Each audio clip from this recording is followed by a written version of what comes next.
All of his co-workers were gone. What could it mean? Stanley decided to go to the meeting room. Perhaps he had simply missed a memo.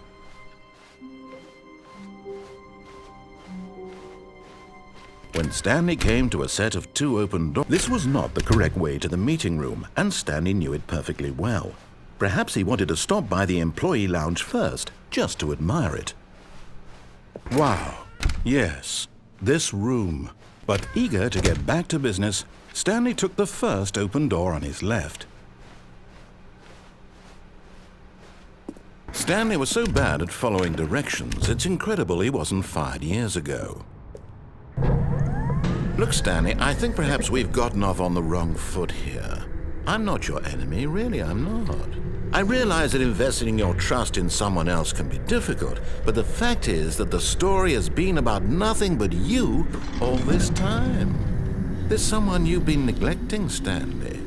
Someone you've forgotten about.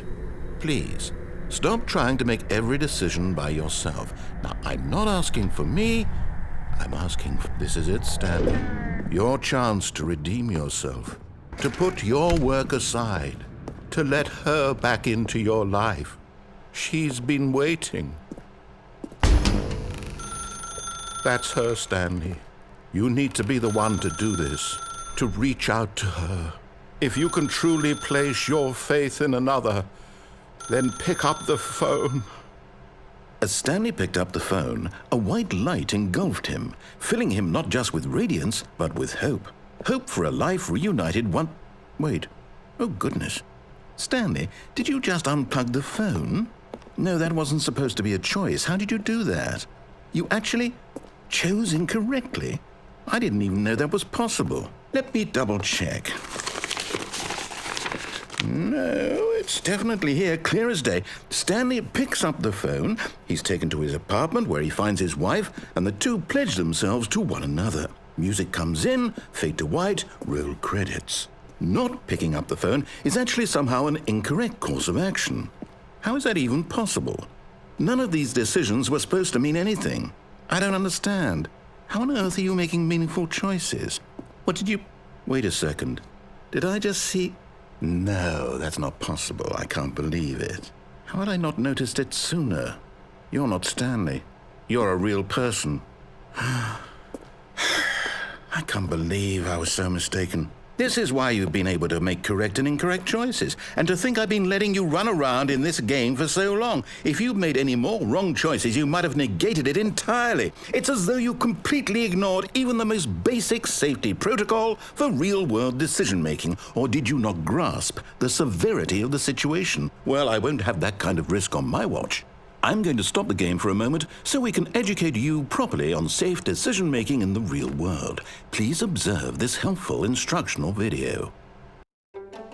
Choice. It's the best part of being a real person. But if used incorrectly, can also be the most dangerous. For example, in this scenario, a hypothetical real person named Rupert has a choice. He could invent a machine that eliminates food shortages across the world to make life better for all people. Or he could spend years of hard work forgetting how to read. Which choice would you make? Remember that unlike here, the real world makes sense, and at no time should you make a choice that does not conform to rational logic. If you find yourself speaking with a person who does not make sense, in all likelihood, that person is not real. Allow the person to finish their thought, then provide an excuse why you cannot continue talking. Turn to a partner and practice saying, "My goodness, is it 4:30? I'm supposed to be having a back, sack, and crack."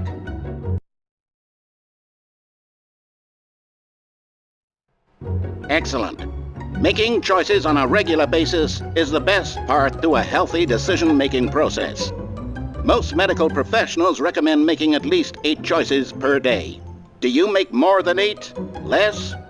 And finally, if you begin to wonder if your choices are actually meaningful and whether you'll ever make a significant contribution to the world, just remember that in the vast infiniteness of space, your thoughts and problems are materially insignificant, and the feeling should subside. At this time, your instructor will guide you in an exercise to test and reinforce the material covered in this video. Welcome back. You may have noticed that this room has begun to deteriorate as a result of narrative contradiction. But not to worry. Now that you're properly informed on good decision-making, we're going to revisit a choice you made just a few minutes ago and see what the correct thing to do would have been. This way, please.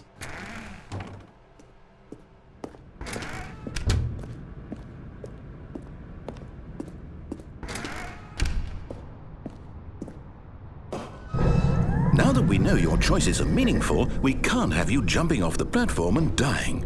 Imagine the main character dying senselessly halfway through the story. That story would make no sense at all. We just need to get you home as soon as possible before the narrative contradiction gets any worse. Unfortunately, it seems this place is not well equipped to deal with reality.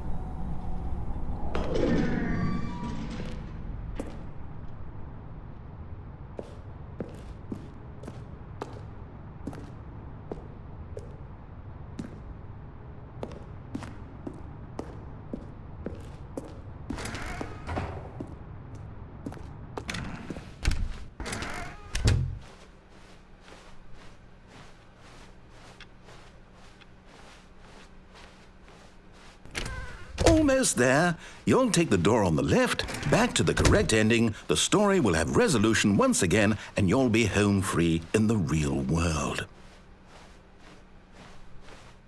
Now remember, all you need to do is behave exactly as Stanley would. That means choosing responsibly and always putting the story first. I'm quite sure you'll be up to the task. Just follow my lead and you'll be fine. All right. When Stanley came to a set of 2 open doors, he entered the door on his left. No! Why did you do that? Quickly, hurry back in the other direction. Perhaps we're not too late.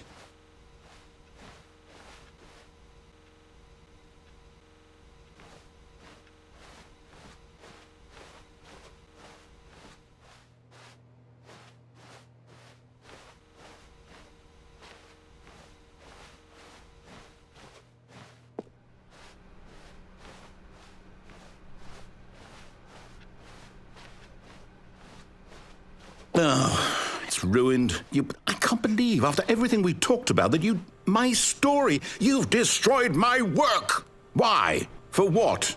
What did you get out of that? What did you think was so special about seeing the game undone, left here like so much garbage? It's worthless now. And what am I supposed to do? Even if there were a way to continue, would it be worth it? To know that my story is now incorrect? How can I go back to that? I can't erase that knowledge. I'll have to live with it forever, reliving its impossibility forever. I couldn't live that way. Is it better to shut the game down entirely? To willingly destroy all of my work? I don't know. What's the answer? What do I do? What do I do? What do I... No, I have to. I have to shut the game down. I have to. I have to.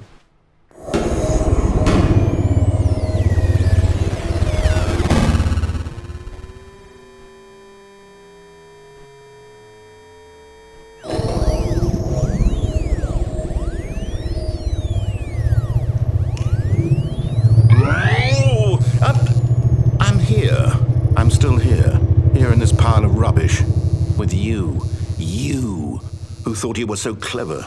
Now look where we are. My entire game is destroyed. It was the only thing in the world that was mine, and you've run it into the ground. What, did you think that would be funny? You just had to see? Didn't I impress upon you how important it was to be like Stanley? He actually knows how to do what I tell him to. He understands that if I say to do something, there's a damn good reason for it. That thought hadn't even occurred to you, had it? That there's a world outside of you? You're a child. Oh, my story. If you'd just gone through the door on the left, you would have seen it. There was a whole underground facility. You would have destroyed it and been victorious. It would have been so perfect. I worked so hard on it. I tried so hard to make... Behave exactly as Stanley would. That means choosing responsibly and always putting the story first. I'm quite sure you'll be up to the task. Just follow my lead and you'll be fine. All right. When Stanley came to a set of 2 open doors, he entered the door on his left. No! Why did you do that? Quickly, hurry back. Behave exactly as Stanley would. That means choosing responsibly and always putting the story first. I'm quite sure you'll be up to the task. Just follow my lead and you'll be fine. All right. When Stanley came to a set of 2 open doors, he entered the door on his left.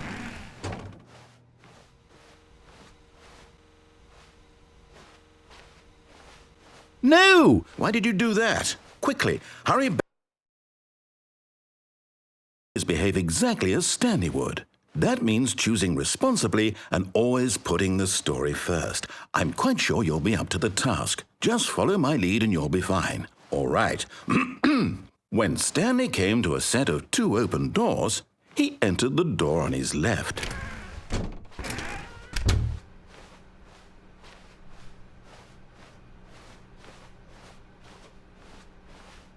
Yet there was not a single person here either.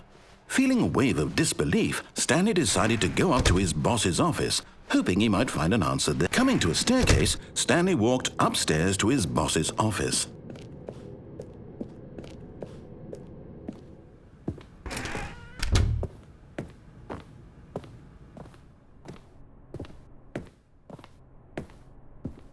Stepping inside his manager's office, Stanley was once again stunned to discover not an indication of any human life. Shocked, unraveled, Stanley wondered in disbelief who orchestrated this, until he saw the door with a voice receiver next to it.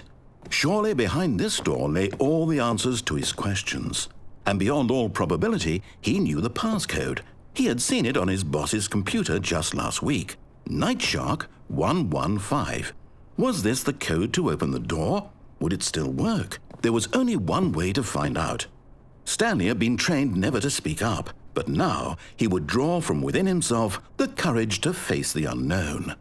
He drew a sharp breath and then spoke the code.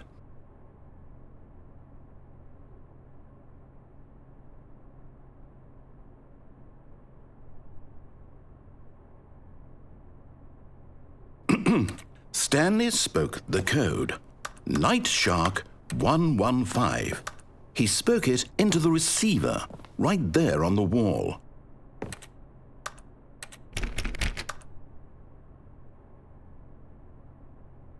I'm sorry, is there a problem?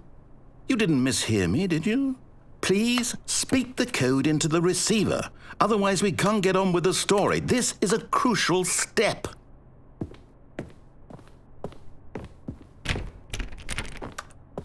Okay, fine, you're not going to do it, but you know what? It's pretty humiliating to bring you this far, only for you to suddenly decide you have better things to do. I asked you for this one single thing, for your respect. The kind of respect Stanley shows for his choices. He knows what it means to take a story seriously. If you didn't want to see what I had to show you, then why did you come here? You had a choice, you know. You could have gone through the door on the right. You could have done whatever the hell you wanted over there. Why did you come this way? Speak. Say something to me. Explain yourself, you coward. You...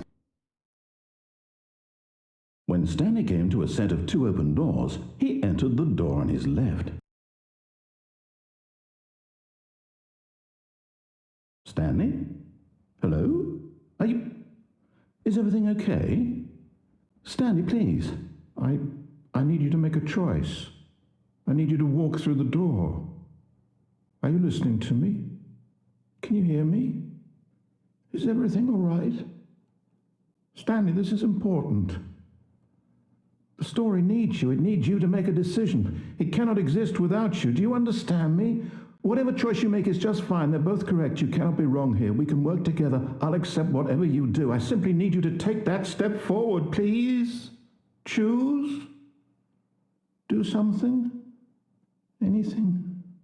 This is more important than you can ever know. I need this. The story needs it. So, you hear me? Are you there? Are you listening to this? Stanley, are you there? Okay. It's okay, I can wait. You need time to decide. Time to make sure your choice is correct. That is the best choice. That's all right. I'll wait for you to decide what's the right thing to do. take as much time as you need.